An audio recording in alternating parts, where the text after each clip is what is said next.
Assalamualaikum dan salam sejahtera. Masih lagi bersama saya, Norman Alif Putra dalam liputan berita di bawah tempurung, di mana saya akan merungkai tentang masalah-masalah yang terdapat di kawasan berhampiran. Dalam isu kali ini, saya berada di Jalan Kota Masai, Pasir Gudang, berhampiran dengan Lebuh Raya Muhalla Kesenai. Di sini, seperti mana yang tuan-tuan dan puan dapat saksikan, terdapat longgokan sampah di merata-rata tempat sehingga menyebabkan ianya bertimbun-timbun. Perbuatan keji ini sudah pasti dilakukan oleh setengah pihak yang tidak bertanggungjawab yang sanggup mencemarkan alam sekitar. Persoalannya, di manakah hati, perasaan dan sifat mesra alam mereka sehingga sanggup berbuat demikian? Alang-alang menyeluk berkasam, biarlah sampai ke pangkalangan. Mari saya kongsikan sedikit tentang aktiviti mesra alam. Pentingnya aktiviti ini ialah untuk memberikan kesedaran dan ilmu pengetahuan kepada masyarakat tentang alam sekitar.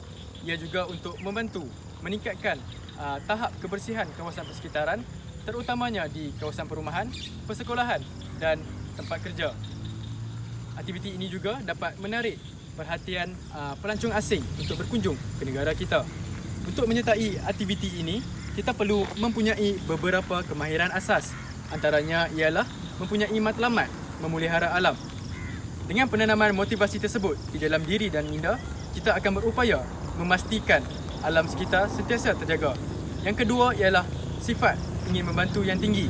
Setiap individu yang ingin menyertai aktiviti mesra alam ini perlu menyiapkan diri dari segi rohani dan jasmani. Apabila kedua-dua elemen tersebut dijaga dengan sihat, maka sifat ingin membantu antara satu sama lain semasa aktiviti ini berlangsung tidak akan terbatas. Ini sebenarnya melatih diri kita mengenali sifat ringan tulang. Di Malaysia, masih terdapat sesetengah pihak yang tidak tahu tentang kepentingan penjagaan alam sekitar. Antara kepentingannya ialah habitat flora dan fauna akan terpelihara. Dengan penjagaan alam sekitar yang konsisten, kita dapat melindungi haiwan-haiwan dan tumbuh-tumbuhan yang diancam kepupusan akibat daripada penerokaan dan pembalakan hutan secara haram. Dengan penjagaan alam sekitar ini juga, ia dapat meningkatkan rantaian makanan haiwan yang diancam kepupusan tanpa mengira jenis spesies haiwan tersebut sama ada berspesies karnivor, herbivor maupun omnivor. Secara tidak langsung, ini akan membantu tumbuh-tumbuhan menjalani proses fotosintesis dengan sempurna.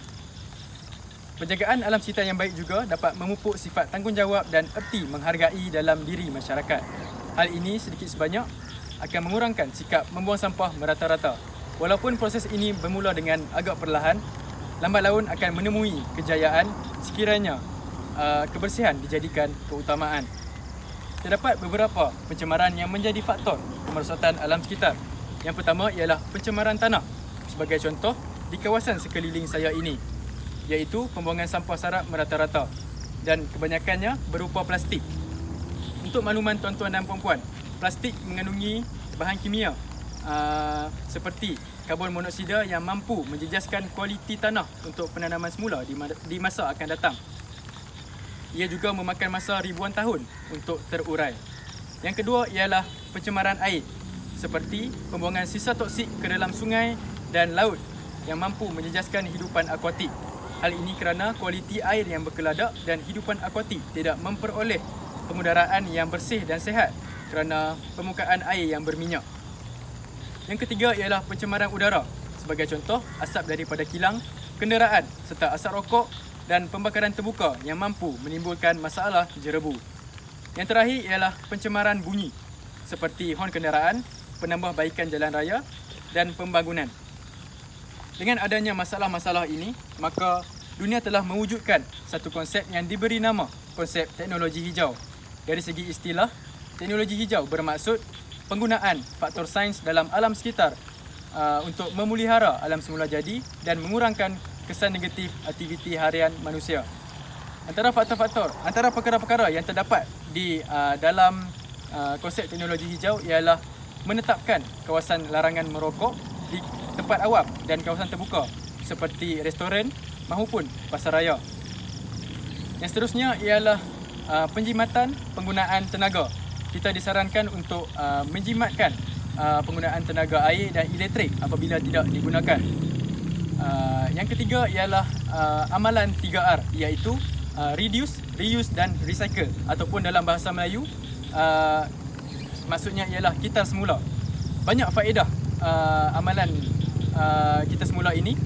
Antaranya ialah kita dapat menjimatkan pendapatan kita.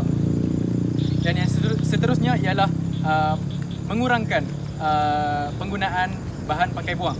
Penggunaan bahan pakai buang telah menjadi antara satu faktor utama yang menyebabkan alam sekitar terjejas kerana ia mudah didapati dan faktor harganya yang murah.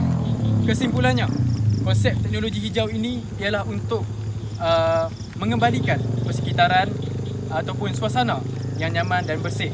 Untuk mencapai objektif tersebut, kita sebagai masyarakat yang prihatin perlulah berganding mahu mengamalkan konsep ini sebaik mungkin. Ibu memetik, si pucuk ulam, tak kala ayah membasuh kereta. Amalkanlah sifat mesra alam demi kebaikan negara tercinta. Sekian berita liputan hari ini. Kita kembali ke Seri Pentas.